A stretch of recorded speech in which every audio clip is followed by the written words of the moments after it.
ওরে লেবু, অনেকক্ষণ ধরে তো বসে আছি, স্যার এখনো আসছে না কেন? একটা গান কর, শোনা যাক মঞ্চন। হ্যাঁ রে লেবু, ফেলু ঠিক বলেছে, অনেকক্ষণ ধরে বসে আছি, চট করে একটা গান শুনিয়ে ফেলতো বড়। স্যার যদি চলে আসে, আমি যদি কেস খাই, তাহলে আমার কি হবে? দায়িত্বটা তুই নিবি।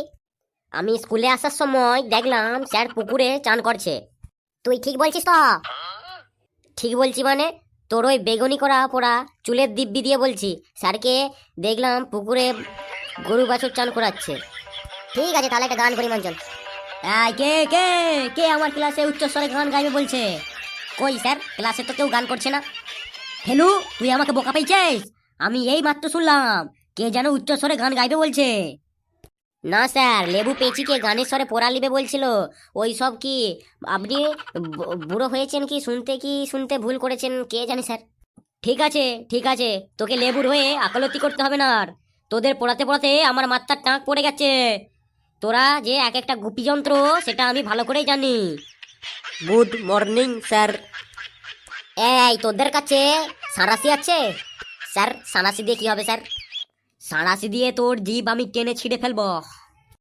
তোকে আমি 1 বছর ধরে বলে আসছি গেটু, অত উচ্চস্বরে গুড মর্নিং বলবি না। তোর গুড মর্নিং শুনে আমি তো ভয় পেয়ে যাই। আর ডেলি সন্ধেবেলা ওঝার বাড়ি যেতে হয় আমাকে এই কান ছাড়াতে। আজ থেকে আমি যেন এই জোরে উচ্চস্বরে গুড মর্নিংটা যেমন না শুনি তোর কাছ থেকে, তাহলে তো জিভ টেনে ছিঁড়ে ফেলবো একবারে। সরি স্যার, আর কোনোদিনও হবে না। আর আমি শুনবো না তুই ডেলি ডেলি আমাকে ওই একই কথা বলে যাস, ডেলি ডেলি সারা বলবি যে আর বলবো না আর বলবো না, তোর জিভ আমি আজকে ছিঁড়েই ফেলবো।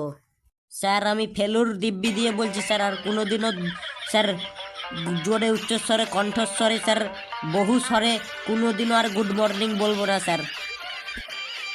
সারা গেটু, তুই আমার নামে দিব্যি দিয়ে তুই আমার আবাকে বিপদে ফেলতে চাইছিস কেন? দিব্যিতে হয়তো তুই স্যারের নামে দিব্যি দে, না হলে তার টাকের দিব্যি দিয়ে বল। কিছু বললি ফেলু? কি স্যার, না তো। এই সবাই অ্যাটেনশন হয়ে যা, আজ তোদের আমি চৈত্র সেল বলবো।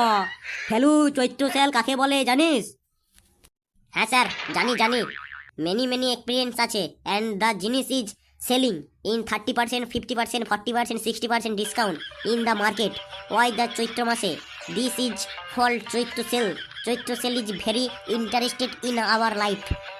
ওরে থাক থাক থাক বাবা ফেলু, তোকে আর ইংলিশে বলতে হবে না, তুই বাংলাতেই চৈত্র সেল নিয়ে একটা রচনা কাহিনী বল। স্যার বাংলাতে চৈত্র সেল নিয়ে আমার কাহিনী বলছি স্যার। স্যার চৈত্র মাসে প্রত্যেকটা দোকানদার আছে জিনিসপত্রের দাম আগে থেকে 30%, 40%, 50% বাড়িয়ে লিখে তারপর কাস্টমারদের কাছে 30%, 40%, 50% ডিসকাউন্টে বিক্রি করে, তাকে চৈত্র সেল বলে। এই চৈত্র সেলের সময় প্রতিটি বাজারে বা ফুটপাতগুলো ওই দোকানদাররা দখল করতে চায়। প্রত্যেকটা দোকানদাররা এই সময়টা 5-4 জন করে স্টেশনারি লোক ভাড়া করে শুধুমাত্র চেল্লানোর জন্য। কেউ চিল্লিয়ে ওঠে, আর এই মেয়েদের নাইটি হয়ে গেল 150 করে 150 করে 150 করে। আবার কেউ অন্যদিকে চেল্লায় যে এই বারবুন্ডা হয়ে গেল 100 করে 100 করে 100 করে। শীঘ্র আসুন আসুন আসুন, বেশিক্ষণ সেল থাকবে না। স্যার এই সব বলে ওঠে, আর বিছানা চাদর হয়ে গেল জলের দামে ফলের দামে। জলের ধরে ফলের রস মাত্র 200 করে, দুটো 200 করে 400। হ্যালো, তুই তোর 150-200 বাদ দে, চৈত্র সেলে তোর কাহিনী বলতে শুরু কর। বলছি স্যার, আগে কাহিনীটা বলে নিলাম আর কি। গত পরশুদিন আমি আমাদের বাজার থেকে চৈত্র সেলে 100 টাকার 4টে বারবুন্ডা কিনে এনেছি। ও মা, বাড়িতে এসে দেখি তার মধ্যে দুটো ছেঁড়া। তখন আমি ওই ছেঁড়া বারবুন্ডা দুটো সেলাই করার জন্য আমাদের পাড়াতেই দর্জির বাড়িতে গেলাম। গিয়ে দেখি দর্জির দোকান বন্ধ। দর্জি তার আর জামাইয়ের সাথে কাশ্মীর বেড়াতে গেছে। কাশ্মীরের আবহাওয়াটা খুবই নাকি ঠান্ডা শুনেছি, ওখানে খুব ভালো আপেল হয়, আর আপেল খাওয়া স্বাস্থ্যের জন্য খুবই ভালো। এই তুই থাম থাম, তোকে আমি চৈত্র সেলের কাহিনী বলতে বলেছি, আর তুই তো দর্জি কাশ্মীর আপেল কি সব বকছিস, চুপ কর। স্যার কাহিনীটা কার? তোর তোর কাহিনী। তাহলে চুপচাপ শুনে যান, আপেল খাওয়া স্বাস্থ্যের পক্ষে খুবই ভালো।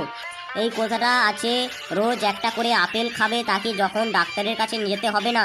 ডাক্তারের কথা যখন বললাম তখন মনে পড়ে গেল আমার মামার দেখলেও ডাক্তার সে এখন আমাকে, যাকে আমেরিকা খুবই উন্নত দেশ, যেখানে উইলিয়ামকে আমেরিকা যেতেই মহাকাশে পাঠানো হয়েছিল এই কিছুদিন আগেই ঘটনাটা স্যার। এই তোকে আমি চৈত্র সেল নিয়ে বলতে বলেছি, ডাক্তার আমেরিকা, সুনিতা আন্টার্কটিকা, এই সব নিয়ে যুদ্ধ, এই সব নিয়ে বক্তৃতাকে বারণ করেছি। তোর নিজের সম্বন্ধে কিছু বল। স্যার কাহিনীটা কার? এবার আমি রেগে যাচ্ছি তোর উপরে। তুই কেন বারবার আমার মাথাটা খারাপ করছিস? আগের বারের মতন দুবো চাপড় দু চাপড় মেরে। আমি তখন থেকে বলছি তোর বিষয়ে বল। স্যার তাহলে চুপচাপ শুনে যান।